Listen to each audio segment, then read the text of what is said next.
Riwayat Suci bagian 19, Kegigihan dan Keberanian di bawah tekanan.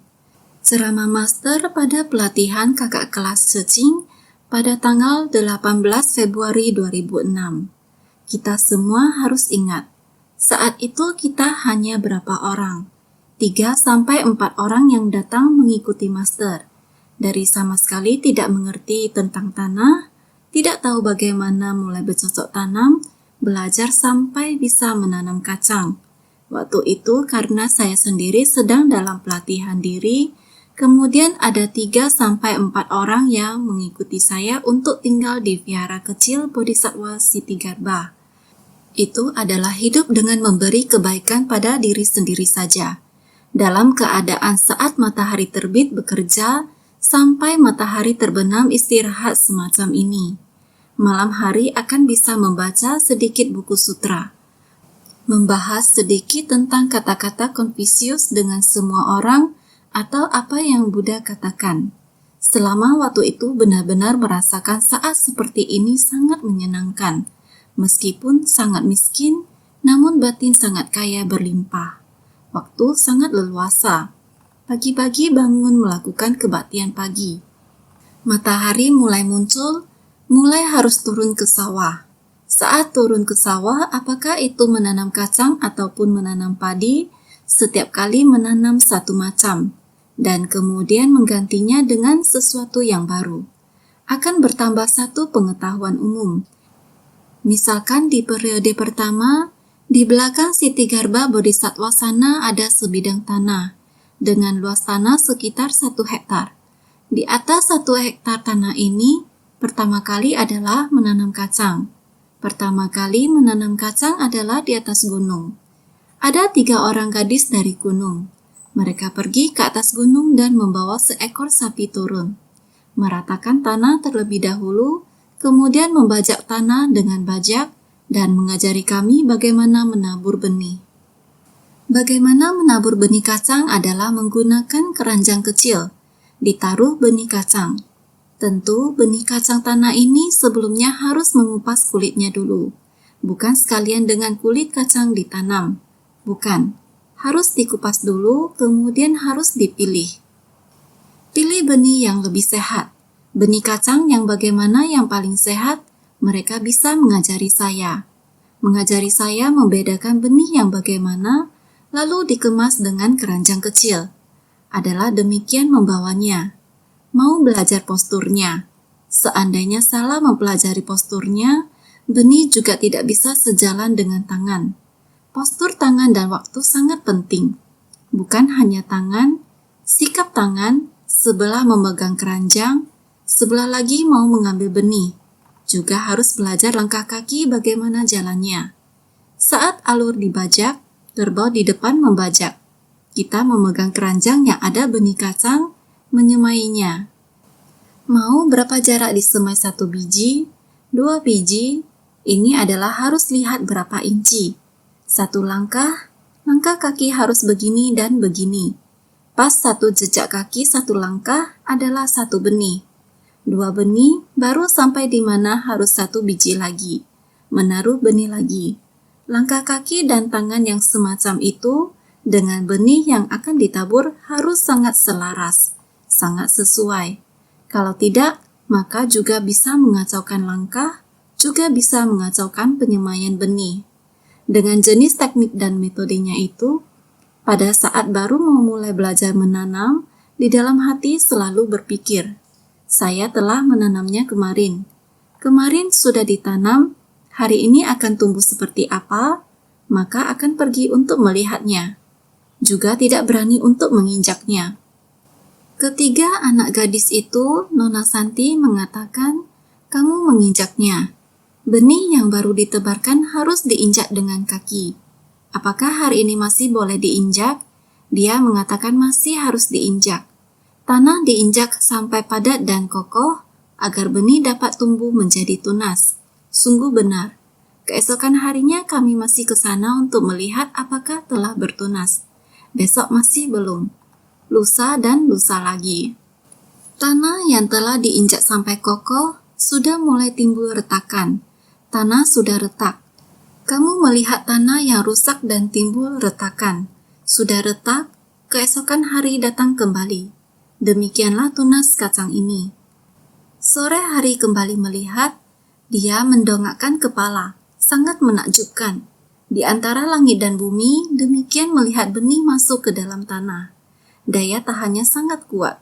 Petani berkata kepada saya, "Di saat kamu menanam biji-bijian, tidak perlu takut diinjak terlalu padat. Jangan takut, harus diinjak sampai menjadi lebih kokoh. Akar yang tumbuh dari benih barulah dapat benar-benar menyentuh tanah. Tangkai yang tumbuh dari tunas akan lebih kuat." Pada saat itu, nilai kebenaran pada saat itu sangat meresap di dalam benak pikiran saya. Maka ini adalah suatu prinsip kebenaran. Sebenarnya tidak ditanam begitu saja kemudian kacang tanah sudah dapat tumbuh. Harus melalui beberapa kali pencabutan rumput. Masih harus mencabut rumput dan lainnya. Selain itu, jika menabur terlalu banyak benih kacang tanah, harus membalikannya sebentar. Inilah prinsip kebenaran. Pantas saja Konfusius bertanya setiap hal saat masuk ke kuil. Saat masuk ke kuil, masih banyak hal yang belum beliau ketahui. Beliau tidak memahami tata keramanya. Ketika pergi ke desa, saat melihat petani, beliau juga bertanya, meminta orang untuk mengajari bagaimana cara bercocok tanam, mengolah sawah, dan menggarap lahan. Singkat kata, masih harus bertanya dalam hal apapun. Setiap item harus ditanyakan. Jadi dapat dikatakan, hidup sampai tua, belajar sampai tua. Semakin awal belajar, semakin baik. Teringat saat itu, saya membangun sebuah tekad bagaimana menyelamatkan dunia. Namun dengan kekuatan saya sendiri, bagaimana bisa menyelamatkan dunia? Menyelamatkan dunia merupakan sebuah tujuan. Segera berpikir kembali. Harus menggunakan cara apa?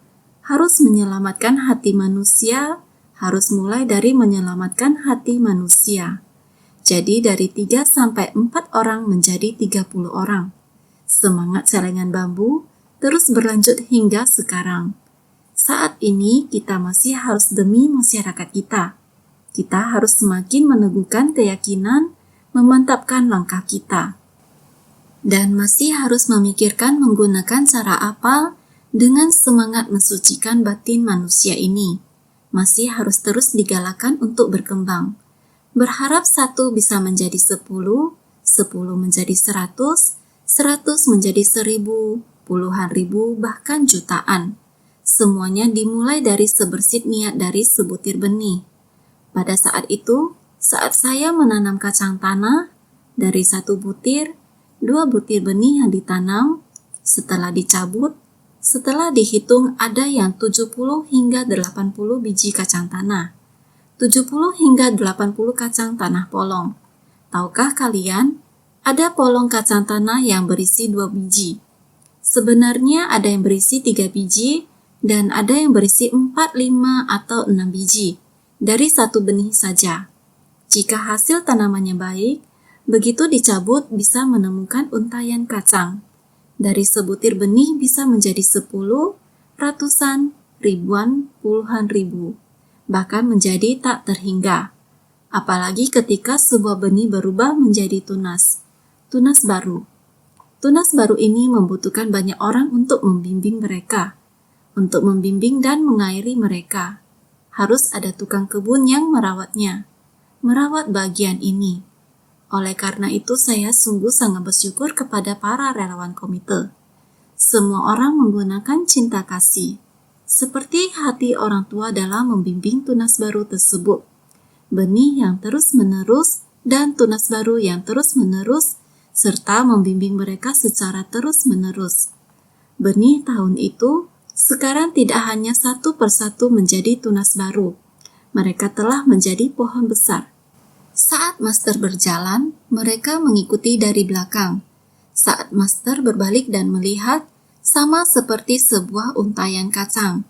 Mereka semuanya telah berikrar kepada master untuk mengikuti master dari kehidupan ke kehidupan. Master selalu bertanya kepada mereka, apakah benar atau tidak? Harus selalu mengingatnya. Mereka semua mengatakan kepada Master, ada. Mereka telah membuat ikrar yang sungguh-sungguh. Mereka pasti bersungguh-sungguh. Master benar-benar telah melihatnya. Mereka akan menempatkan semangat Ceci mengakar terus-menerus di dalam batin, dan mereka akan terus-menerus berkembang seperti buah yang berlimpah. Semuanya satu persatu pasti adalah benih yang baik. Benar-benar sungguh sangat bersyukur. Meskipun semua orang sangat sibuk, di masa depan berharap mereka akan ada periode 50 tahun yang tak terhingga jumlahnya. Tak terhingga jumlahnya periode 6, 7, 800 tahun. Berharap mereka dapat terus bertahan selamanya. Karena ada mereka, kamu dan saya, kita telah menciptakan dunia Ceci. Ratusan, ribuan, puluhan ribu tahun yang akan datang, ada kamu, saya dan dia, ataupun terdapat jejak kaki dia, kamu dan saya. Riwayat Ceci bagian 19, kegigihan dan keberanian di bawah tekanan. Kondisi dunia internasional pada tahun 1980. Pada bulan Mei 1980, Organisasi Kesehatan Dunia mengumumkan bahwa penyakit cacar telah punah. Pada bulan September 1980, perang antara Iran dan Irak meletus. Kondisi masyarakat Taiwan pada tahun 1980. Pada bulan Februari 1980, jalur kereta api utara dibuka. Februari 1980, terjadi kasus pembunuhan keluarga Lin Yishun. Pada bulan April 1980, Balai Peringatan Chiang Kai-shek dibuka. Pada bulan Desember 1980, Taman Sains Hinsun resmi didirikan, merupakan taman sains pertama di Taiwan. Sejarah Ceci 1980. Pada bulan Januari, demi mempersiapkan pembangunan rumah sakit, Yayasan Buddha Ceci didirikan secara hukum. Pada bulan Februari, diadakan pembagian barang bantuan untuk pertama kalinya di Penghu, kantor perwakilan Ceci setempat didirikan. Pada tahun 1980, demi pembangunan rumah sakit, Master pergi ke 7 tempat untuk memilih lahan yang sesuai. Ceramah Master pada tanggal 22 Februari 2004, tim ketekunan Heci. Misi amal kita bermula dari Taiwan, dimulai dari Hualien. Saat itu perlahan-lahan mengarah ke daerah barat. Perlahan menciptakan jaringan Ceci di seluruh Taiwan. Di saat bersamaan, saya teringat saat saya pergi ke Penghu. Di Penghu mulai ada sebuah kasus. Saya sangat bahagia. Saya mengatakan bahwa Ceci sudah berhasil mengarungi lautan luas. Kita telah berhasil melakukannya hingga keluar pulau Taiwan. Pendirian kantor perwakilan di Penghu. Ceramah Master tanggal 21 Mei 2006 di Jinsetang, Tainan. Dalam peringatan ulang tahun yang ke-10, semua Taiwan dari awal sampai ujung Taiwan telah menyelesaikan semua kegiatan misi amal kita, menyebar luas di seluruh Taiwan. Inilah peringatan ulang tahun yang ke-10. Didedikasikan kepada semua orang dalam misi amal yang sudah menyebar luas di Taiwan. Apakah sudah cukup? Tentu belum. Sangat mengharapkan kegiatan misi amal kita semakin bisa menyebar luas, melintasi lautan. Ada sebuah kasus di Penghu. Saya dengan segera menyampaikan berita ini kepada semua orang. Ceci kita sudah melintasi lautan. Penghu berarti sudah melintasi lautan. Pernah sekali saya mengunjungi Kaohsiung. Dari Kaohsiung ke Cicin, kita perlu menaiki perahu. Semua orang sangat mengharapkan Master bisa mengunjungi Cicin. Saya mengatakan saya tidak berani menaiki perahu. Namun terowongannya sudah selesai dibangun. Pernah sekali mereka menaiki mobil melewati terowongan menuju ke Cicin. Setelah sampai di Cicin, berdiri di sana dan melihat ke sana, kemudian mereka memberitahukan saya, Master, kita tadi masih di sini. Sekarang sudah melewati lautan. Saya berkata, sudah melewati lautan? Rupanya saya sudah melewati air asin. Ini adalah kondisi pada saat itu. Saya sendiri pergi bersosialisasi bersama dengan semuanya dalam melakukan kegiatan amal, memberi perhatian, mewawancarai. Begitulah menapaki jalan tersebut. Benar-benar harus mengingat kembali memori masa lalu. Benar-benar sangat berlimpah. Penghu adalah kepulauan yang terletak di Selat Taiwan. Pada tahun 1979, seorang biksuni di Makong, Master Chang Guang, dengan antusias menanggapi kegiatan amal suci, melakukan survei di daerah tersebut dan ada 43 rumah tangga yang memenuhi syarat untuk mendapatkan bantuan jangka panjang. Pada bulan Februari 1980, bantuan pertama kali diberikan. Ceci mengirimkan paket bantuan musim dingin yang telah dikemas melalui pengiriman laut ke daerah setempat. Biksuni dan orang tuanya serta saudara iparnya sekeluarga bekerja sama dalam mengurus semua ini. Pada tanggal 12 Februari, dia mewakili organisasi kita dalam penyaluran bantuan tersebut. Dan pada hari yang sama, kantor penghubung Ceci Penghu secara resmi didirikan. Ayah Master Chang Guang, Chen Youxu, bertanggung jawab atas urusan organisasi. Semua orang menggunakan rasa cinta kasih seperti ini, memberikan tanpa mengharapkan imbalan. Tidak hanya di pulau utama Taiwan, tetapi juga di pulau-pulau terpencil Taiwan. Orang-orang melakukan hal yang sama seperti kita. Melihat kalian melakukan hal ini, sungguh membuat saya sangat bersyukur. Kalian seperti bodhisatwa yang peduli terhadap manusia dan bodhisatwa yang melindungi sumber daya. Kegiatan Ceci di Penghu dimulai dengan memberikan bantuan kepada orang miskin dan kunjungan ke rumah-rumah mereka. Dimulai dari kota Makong, distrik Pengnan dan kemudian secara bertahap diperluas ke pulau-pulau terpencil, seperti Wang'an dan Xipei. Pada bulan April 1996, Yayasan Buddha Ceci mengadakan kegiatan pembersihan pantai, yang memulai gerakan kesadaran lingkungan di Penghu.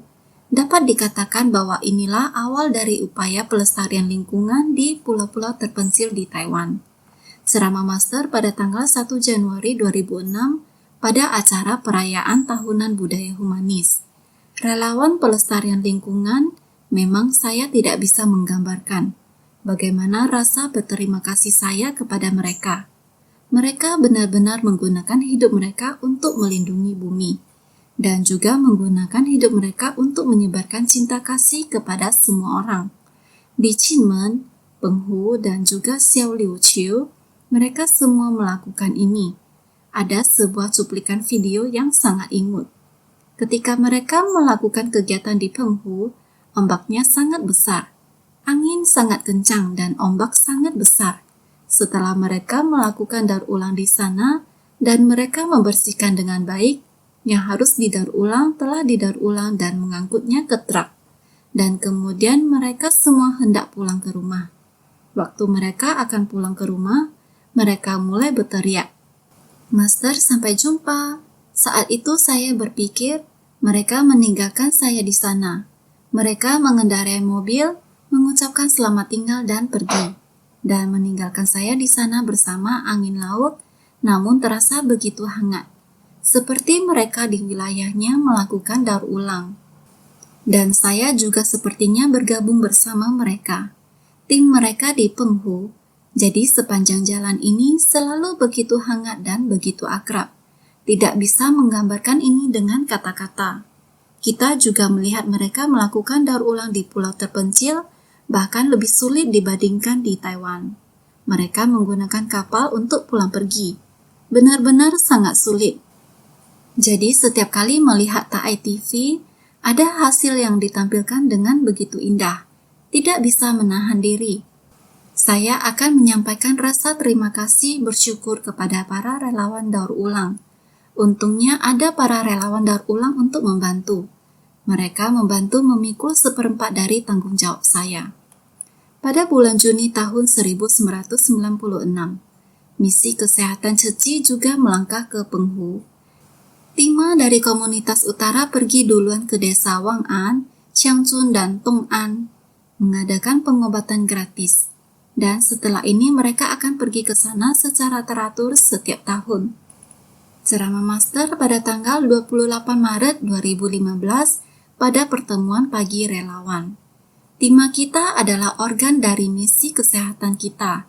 Ditambah lagi tim Tima secara teratur pergi ke pulau-pulau terpencil atau pulau-pulau hijau, atau Lanyu dan lainnya. Ada juga Penghu dan Kinmen. Mereka secara rutin pergi ke sana mengadakan baksos pengobatan gratis. Ini karena pulau-pulau terpencil kurang dalam pelayanan medis. Relawan Ceci, dokter badan misi dan para dokter Bodhisattva Tima, mereka memikul tanggung jawab untuk bersumbangsi di pulau-pulau terpencil yang kekurangan sumber daya medis. Pertemuan pagi relawan pada tanggal 11 April 2005. Sungguh berterima kasih pada tim Tima kita. Kelompok Buddha hidup ini, kelompok Bodhisattva hidup ini, bukan hanya di Taiwan Utara, Tengah, dan Selatan, mereka terus mengadakan pengobatan gratis. Dengan tujuan menghargai hidup, mereka harus menyeberangi laut ke Penghu. Di sebuah sekolah, begitu tiba, kita tidak membuang waktu dan segera mempersiapkan lokasi di sana. Dan sebelum kita sampai di sana untuk mengatur lokasi, relawan Ceci di Penghu sudah menyapu dan lainnya. Ketika dokter-dokter sampai, apakah itu obat atau hal lainnya yang sudah harus disiapkan? Semua orang menggenggam waktu dengan baik-baik, tidak menyia-nyiakan setiap detik atau menit. Melihat kelompok bodhisattva dunia ini berada di mana-mana, ini sangat sulit untuk tidak berterima kasih kepada mereka. Seperti yang bisa kita lihat, daerah terpencil ini kekurangan sumber daya medis. Jika tidak ada kelompok relawan Ceci yang berkontribusi, bukankah orang-orang di sana akan lebih menderita? Memang, di tempat seperti ini kekurangan layanan medis. Bisa mengkompensasi dengan demikian benar-benar sangat berterima kasih. Kesulitan dalam mencari lahan. Di tahun 1979, ketika Master dalam pertemuan para komite Ceci, beliau mengusulkan untuk mendirikan sebuah rumah sakit skala besar di Hualien. Komite Bermarga Chen dan yang lainnya saat itu menghadiri pertemuan mewakili distrik utara. Mereka sangat terharu ketika mendengar hal ini. Komite Bermarga Chen segera sebelum kembali ke utara menyumbangkan donasi pertama sebesar 5.000 NTD untuk pembangunan rumah sakit. Pada Januari 1980, untuk mempersiapkan pembangunan rumah sakit, Ceci mengajukan permohonan kepada pemerintah untuk mendirikan yayasan badan hukum dan disetujui oleh pemerintah provinsi menjadi yayasan ajaran Buddha pertama di Taiwan di tahun yang sama. Ada seorang pembaca majalah Pohon Bodhi dari Makau. Beliau merespon pembangunan rumah sakit Ceci dengan memberikan donasi sebesar 100.000 Hong Kong dolar, yang mana menjadi inspirasi bagi insan Ceci. Ceramah Master pada tanggal 17 Agustus 2002 pada pertemuan pagi relawan. Teringat pada 68 tahun 1979, Republik Tiongkok tahun 1979, saya selalu merasa bahwa wilayah timur Taiwan sangat membutuhkan sumber daya medis. Karena semua orang tahu bahwa kita memulai kegiatan amal dari tahun 1996, tahun 55 tahun Republik Tiongkok. Dari sejak melakukan kegiatan amal tersebut, tiada henti menghadapi segala macam kesulitan dalam masyarakat. Ada yang miskin, ada yang sakit, dan ada yang terluka karena kecelakaan. Ini bukan hanya sekedar bahwa mereka miskin lalu kita memberikan makanan dan pakaian, bukan hanya sekedar demikian. Mereka yang mengalami sakit, kecelakaan harus segera diselamatkan, tentu saja dengan perawatan medis. Saat itu di Hualien sangat kekurangan pengobatan. Oleh karena itu saya bertekad di Taiwan Timur membangun sebuah yang lebih memiliki standar, agar para medis yang memiliki cinta kasih, semua orang yang memiliki misi yang sama, membangkitkan panggilan jiwa untuk berusaha keras menyelamatkan nyawa. Oleh karena itu, saat itu saya memiliki pemikiran yang melebihi kapasitas yang saya miliki. Hanya satu kata yang dapat mewakili ini semua. percaya bahwa tidak mementingkan diri sendiri, dan percaya setiap orang memiliki cinta kasih. Berdasarkan kepercayaan saya, bahwa saya tidak mementingkan diri sendiri dan percaya bahwa semua orang memiliki cinta kasih. Ini memberikan kekuatan yang sangat besar kepada saya dan penyemangat terhadap semangat saya. Apabila saya tidak melakukannya, siapa yang akan melakukannya? Saat itu, di bagian timur Hualien, berdasarkan evaluasi ekonomi, sebenarnya tidak memiliki nilai ekonomi apapun untuk mendirikan sebuah rumah sakit. Tetapi di Ceci tidak mempertimbangkan apa itu nilai aspek ekonomi. Pertimbangan dari Ceci adalah nilai kehidupan, kesetaraan nilai kehidupan, dan menghormati nilai kehidupan. Inilah panggilan jiwa kita. Oleh karena itu, tidak mempertimbangkan nilai ekonomi.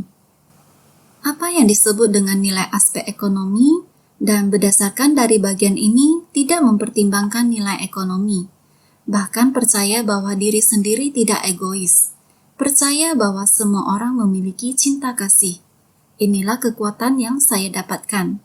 Tidak mempertimbangkan nilai aspek ekonomi. Hanya memiliki satu tujuan, yaitu menolong nyawa manusia. Ini semua adalah kekuatan yang kita miliki. Sehingga pada saat itu sangat tidak tahu kapasitas diri, mulai mengumumkan ke internal relawan.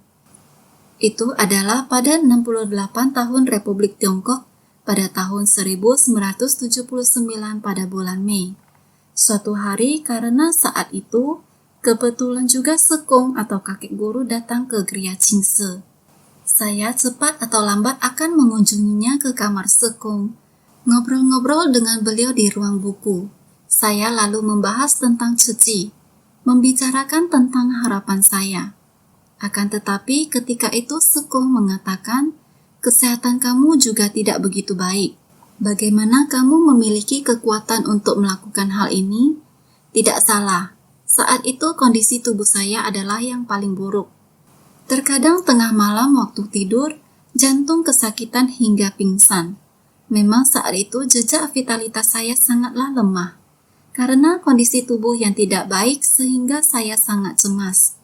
Hari ini saya tidak melakukan, lantas ke depan siapa yang akan melakukannya? Hualien memang membutuhkan begitu banyak orang, membutuhkan ada sebuah tempat yang benar-benar dapat berusaha keras menyelamatkan nyawa orang. Maka saya benar-benar membulatkan tekad. Karena jejak vitalitas saya yang sangat lemah, saya barulah harus benar-benar mengembangkan potensi diri saya.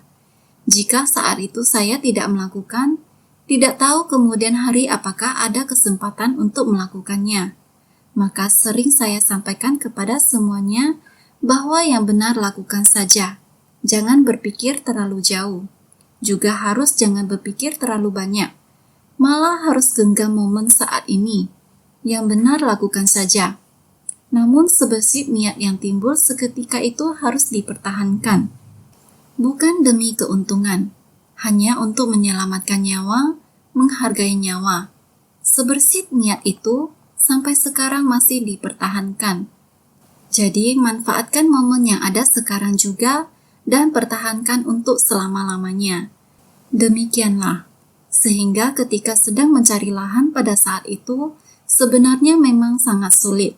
Sepanjang perjalanan sampai sekarang, sungguh adalah sebuah kisah yang panjang, termasuk melangkahi kuburan, melompati keranda orang mati, segala macam lahan sudah dicari. Kala itu Bapak Lin Yang Kang yang masih menjabat sebagai gubernur datang ke Hualien, tahun 68 atau 1979. Saat itu sedang persiapan pembangunan rumah sakit, terus sampai tahun depannya setelah kedatangan Bapak Lin Yang Kang. Beliau datang. Pada awalnya melihat Qingse yang begitu kecil. Kala itu penyambutan dan pelaporan semua dilakukan di aula utama. Aula utama kita sekarang ini, tempat di mana sebagai kantor, juga sebagai kamar tidur. Juga adalah kantor tempat kami bekerja. Kami memberikan laporan kepada Bapak Lin Yang Kang di tempat itu. Beliau merasa bahwa kuil ini demikian kecil, tetapi telah membangkitkan tekad agung yang begitu besar. Apakah punya niat keyakinan yang cukup memadai? Saya sungguh tidak tahu. Lalu beliau mengitari Jingse satu putaran. Kala itu usaha kami adalah memproduksi sarung tangan, sedang merajut sarung tangan.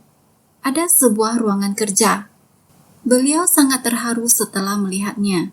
Ketika dia terus berjalan di sekitarnya, sudah mau naik ke mobil, tiba-tiba dia berkata, Masalah tanah yang tadi kita diskusikan tadi, apakah ada diputuskan?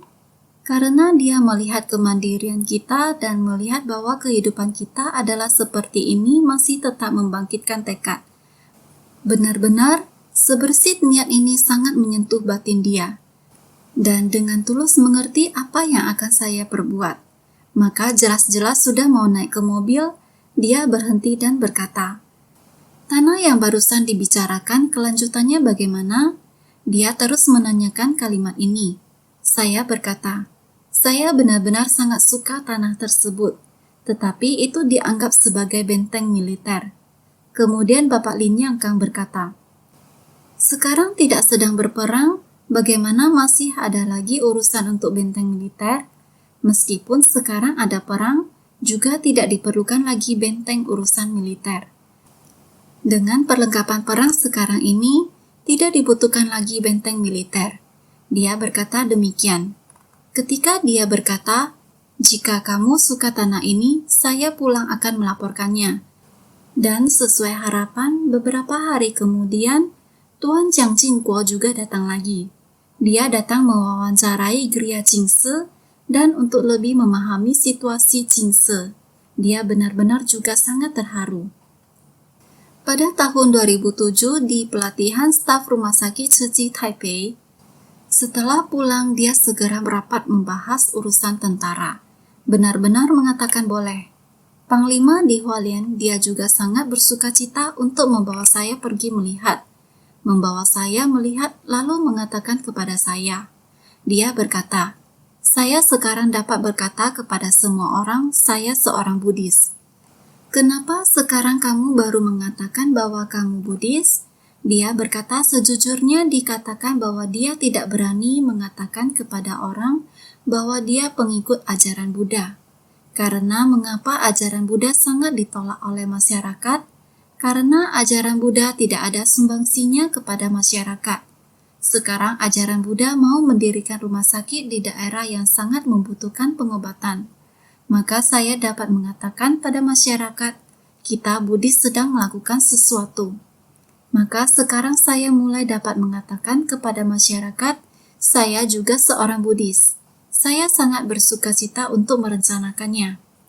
Pada tahun 1980, ceramah pada rapat pertemuan, Ketua Lin berkata, Master, ikrar agung Anda, karena Anda mempunyai ikrar agung ini, para bodhisattva baru merespon.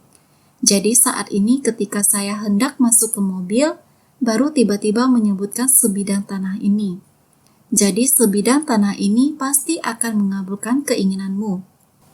Ini adalah Bapak Lin saat akan meninggalkan Geria Jingse. Pembicaraan seketika yang paling nyata dan berharga. Oleh karena itu bicara tentang ikrar agung. Kita harus membangun ikrar. Bukankah Master sering memberitahukan kalian? Lakukan.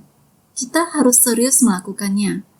Yang lain jangan mengharapkan untuk memohon atau mendapatkan apapun. Selama kaki kita berpijak pada tanah, dengan mantap dan berjalan ke arah yang benar, berjalan dengan demikian sudahlah benar. Seseorang dapat di dalam kehidupannya tidak melakukan satu kesalahan, ini adalah hal yang paling membahagiakan. Jadi saya harap para hadirin, kita selanjutnya harus lebih berhati-hati, harus lebih serius. Hal yang hendak dilakukan, lakukanlah dengan serius. Jangan hanya bicara omong kosong saja, tapi tidak melakukannya. Yang sudah dikatakan kita harus melakukannya. Jangan hanya sekedar membicarakannya saja. Ketua Lin lebih memperhatikan masalah tanah kita daripada kita sendiri. Dia lebih aktif daripada kita. Pemerintah kabupaten juga mengatakan bahwa tidak ada masalah. Oleh karena itu terus memperkenalkan orang, desain arsitek, kontraktor, dan berbagai orang yang berbakat. Memperkenalkan mereka kepada kita seperti ini.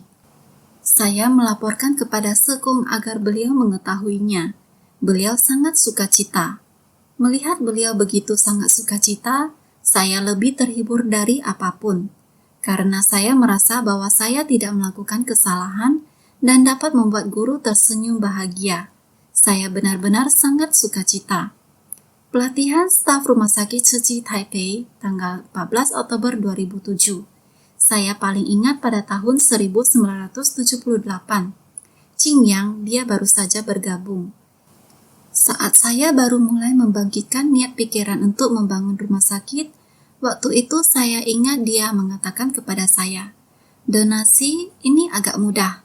Jika saya kurangi beberapa kali pergi ke tempat barang konsinyasi, satu setel baju saya saja sudah 5.000 NTD.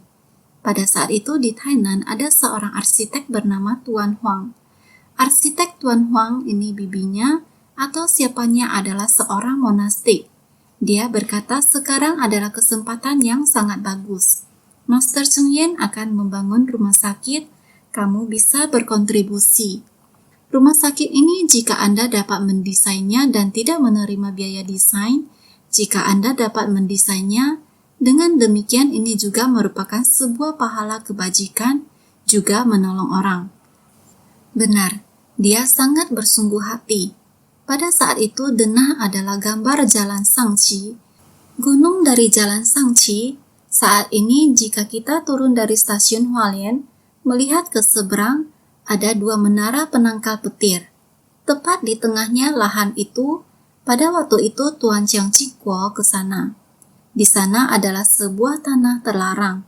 Sejak dinasti Qing sudah merupakan tanah terlarang. Tanah yang digunakan untuk urusan militer. Sejak dinasti Qing sudah digunakan untuk urusan militer. Karena tanah itu, jika Anda berdiri di sana, depannya adalah barisan pegunungan tengah. Anda dapat melihat seluruh kota Hualien. Hualien kebetulan berada di antara barisan pegunungan tengah dan Gunung Melun, yaitu Jalan Shangqi. Sebelah sini adalah gunung di Jalan Shangqi, sebelah sana adalah Gunung Melun. Tanahnya di sebelah sini. Sebelah sini kebetulan berhadapan dengan Hualien, menghadap barisan pegunungan tengah. Seluruh Hualien dapat terlihat. Oleh karena itu, pada era pendudukan Jepang, tempat tersebut digunakan untuk keperluan militer untuk memantau seluruh Hualien. Oleh karena itu, terdapat benteng pengintai. Pada waktu itu, saya sangat berterima kasih kepada Tuan Lin Yang Kang, Jiang Jingguo, dan Xie Tongwen. Mereka bertiga satu sama lain, dalam kurun waktu 1 minggu mereka bertiga pergi.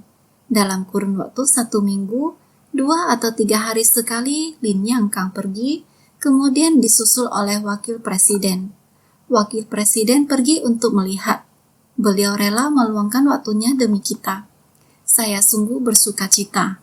Sang arsitek Tuan Huang berkata pada tempat itu, dengan tekad master, demi ajaran Buddha dan makhluk hidup, dia merancang rumah sakit dengan simbol swastika. Bentuk kata swastika. Kebetulan di tempat tersebut, jikalau pesawat melintas, maka akan dapat melihat tempat tersebut. Gunung Melun dapat melihat sebuah simbol swastika di Hualien, pasti merupakan penganut ajaran Buddha. Pada dalam bangunan swastika Buddhis tersebut adalah rumah sakit. Begitulah cara dia menjelaskannya. Pada hari tersebut kita sedang mengadakan pertemuan. Dia menggunakan kendaraan niaga kecil. Dia membawa satu model kendaraan niaga kecil. Dengan model yang sedemikian rupa, dia membuatnya menggunakan papan. Ketika selesai, dia menutupinya dengan kaca. Ukurannya sebesar 2 meja ini ketika disatukan. Begitulah ukurannya. Dia secara khusus membawanya dengan mobil. Jadi dia membantu saya merancang model tersebut. Benar-benar, saya sangat bersukacita ketika melihatnya dan juga bersukacita ketika mendengar penjelasannya. Tetapi tidak lama kemudian 18 orang prajurit dengan pesawat charteran mensurvei tanah itu. karena Presiden Chiang mengatakan pada mereka tanah itu boleh dilepaskan. Tetapi setelah mereka datang melihat bentuk tanah itu, mereka bilang tidak boleh dilepaskan. Tidak boleh lepaskan, karena berjaga-jaga seluruh garis pandangan Hualien tersimpan di sana, sehingga tidak tahu senjata sekarang bagaimana. Menurut penilaian mereka, tempat itu tidak boleh. Kemudian Wang Yiming, wakil direktur rumah sakit Guotai, suatu kali saya sangat sedih sekali. Dia bersama saya duduk dalam mobil yang sama, hendak melihat tanah. Saya mengatakan sebenarnya ini tanah kita. Lalu dia mengatakan, "Guru, bersyukurlah. Bersyukurlah kita tidak mengambil tanah ini." Saya berkata kenapa? Dia mengatakan, "Sekarang rumah sakit telah menggunakan komputer. Radar di sana sangat mengganggu. Tidak ada gunanya juga untuk rumah sakit kita ini." Saya berkata rupanya demikian. Asosiasi Relawan Medis pada tanggal 21 Desember 2006. Beruntung juga dikarenakan banyak kondisi pendukung yang berubah. Juga sangat kangen waktu itu muncullah wakil direktur Lim, menemani saya, mengemudi bawa saya kemana-mana melihat tanah. Kuburan, kayu peti mati semua pernah diinjak, hanya untuk mencari satu tanah yang cocok. Kemudian pergi ke satu tanah yang digali saat pertama kali. Satu petak itu adalah Bapak Lin Yang Kang, sangat bersungguh hati. Mewakili kita mendapatkan 6,7 hektar petak tanah. Bapak Lin Yang Kang mewakili kita tentukan tanah yang bagus ini dan mengundang Bapak Li Teng Hui untuk meresmikan penggalian.